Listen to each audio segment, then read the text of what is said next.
Hey, I'm Nicole, COO at OnTheClock.com, and the video topic today is all about the Great Resignation, the Great Quit, the Great Reshuffle. It has a ton of different names, but what we're going to be focused on is what is going on with employees through 2021 and then what that's going to look like into 2022 when it comes to hiring, trying to attract them, retain them, all of those topics. So let's get started. Is there really an employee shortage? So doing a bunch of research on this, I found that December 2021 actually hit a record of 11.45 million job openings. And if you look at that year from the start of the year to the end of the year, by the end of the year, there were actually 4.22 million more job openings than there were at the beginning. So there is definitely a disparity between employees who are looking for a position and taking them compared to this record-setting number. So job openings are at record level, but what does that mean for unemployment? So if you go to before COVID hit in February 2020, unemployment was at 3.5%. We've been looking to hire lately, and so just being completely transparent, that is a big thing that kind of kicked off this article and looking into this a little bit more. And so in the research, I had found that February 2021, 1 year later, was at 6% or just a little bit over. But now that we've been back into February again of 2022, 2 years later, it is actually at 3.8%. So it's starting to normalize, but it's up slightly, but nothing like it was in 2021. So that's very interesting. There's all these job openings, yet unemployment is about where it was pre-COVID. So the types of jobs that are open right now, there's a chart in the article. There's a link to that in the description. But just to give you an idea, in case you happen to fall into any of these industries, leisure and hospitality are at the very top of the list for the highest number of job increases in February of 2022. And the point of this chart is to show there are the number of increases, industry-wide, but then also whether that's down or whether that's up compared to 2020 before COVID hit.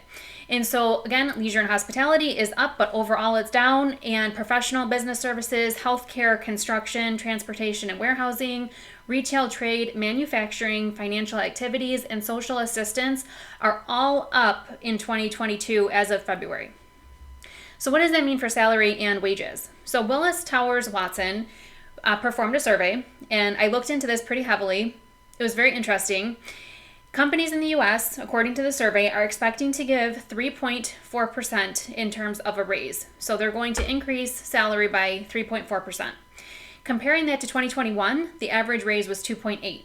So because of all the news that's going on right now, you might think that that's related to inflation, but that's not actually the sole reason reported.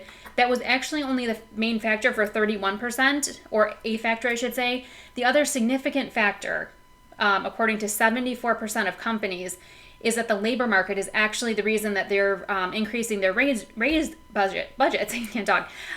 So a separate study, though, just to kind of not take one data point, also cited an increase, and they expected, the Conference Board is the name of it, and again, there is a link in the article, to be at 3.9%. And then a third study I looked at, just to kind of, again, have more than two data points, was from jwilliamsstaffing.com, and they are a staffing agency, and they're saying that the raise is actually at 4.7%. So it's kind of interesting to see where different studies come in, but either way, it is up. So the top 10 reported reasons employees quit their job. So I looked at a survey from Pew Research and found the 10 top reasons. So the very first one is the highest reported, all the way down to number 10, which is the lowest reported, but still the top 10. And number one, the pay was too low. So if you're using OnTheClock.com, you can go to HR360 within your account for free and get a salary benchmarking tool.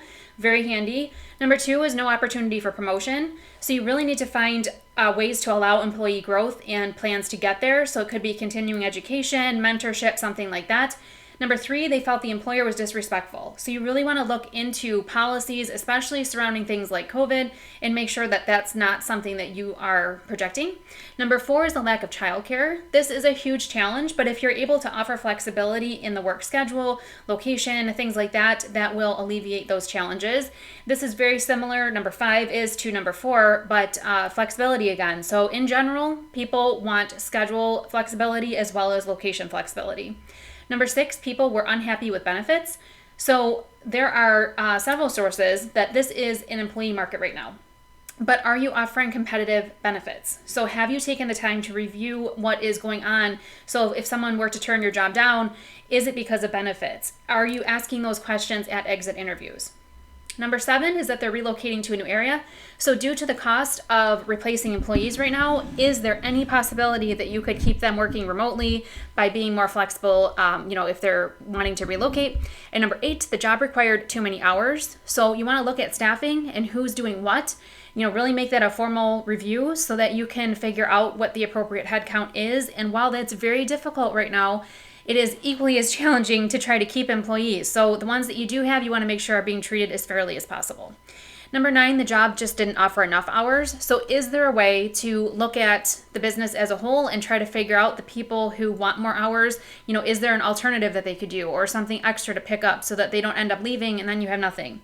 And then finally, number 10, the employer required a COVID vaccine. So there are medical and religious exemptions to that so that people, could use that to not get the vaccine. But let's say that's not the case and they just don't want to do it.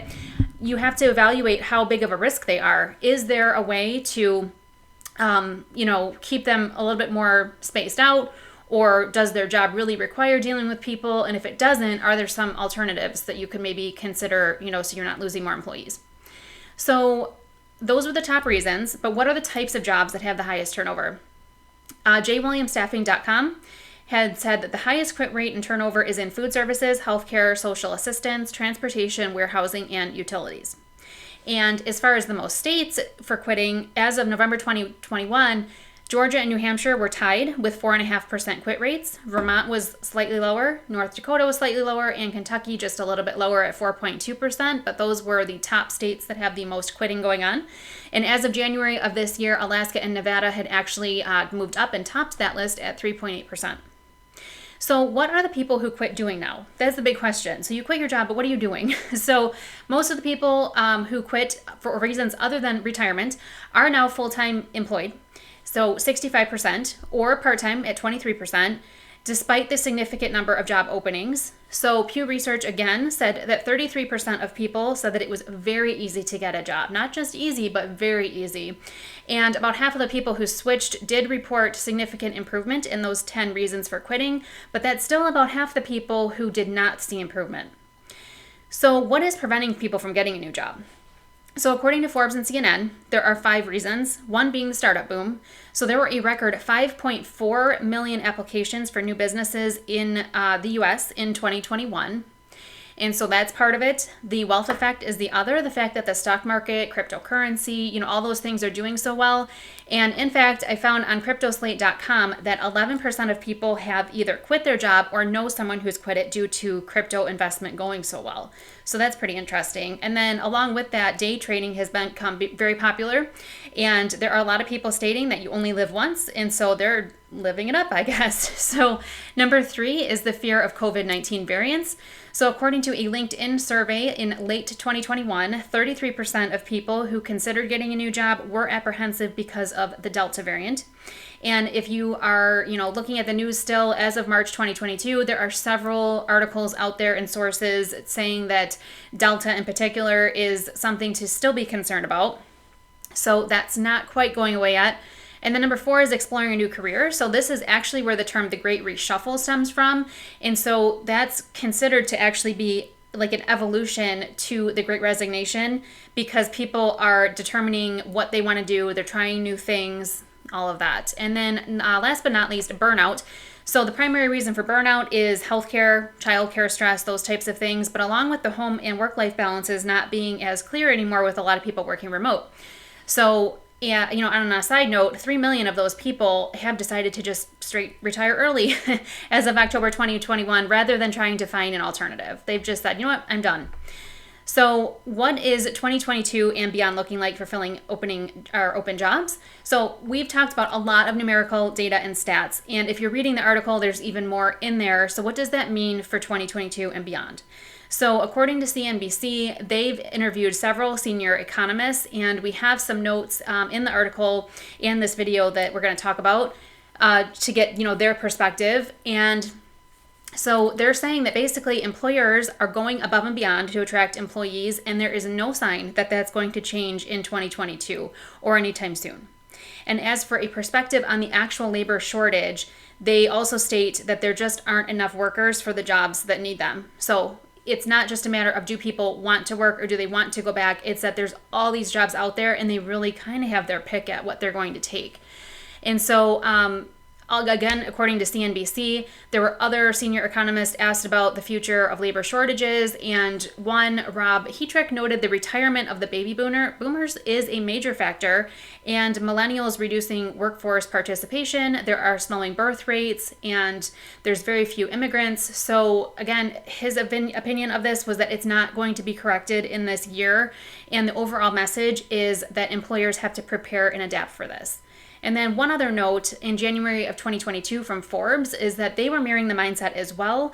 And they were stating a quote that things are normalizing, but they are not back to normal. So it's basically saying that the message is that this situation is here beyond the pandemic and hiring practices will have to adjust to adapt. So if you're struggling to fill job openings, what can you do? It is the employee market right now. And if you're struggling to hire, you want to consider looking at those list of top 10 reasons employees quit and improve those sticking points. So again, if you want to follow along, there's a note in the description, and the article is full of some, 10 different suggestions you can look at. But another recommendation comes from Andrew Hunter, who is a co-founder of the job search engine Edzuna.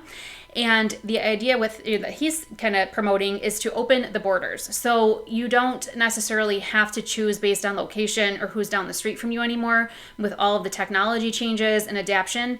So you definitely could, open up and think about hiring somewhere else. So if you are hesitant, though, about going remote, offering employees flexibility, tracking employee time, all of those, general concerns, OnTheClock.com is the solution. I highly recommend you try a free trial because you can track your employee time worked from anywhere in the world. So go to the site. Again, the link is in the description, and start your free trial today. So please like, share, subscribe if you found something useful in this. Comment if there's some things that you thought should be in here that aren't. And thanks for watching, and I'll see you in the next video.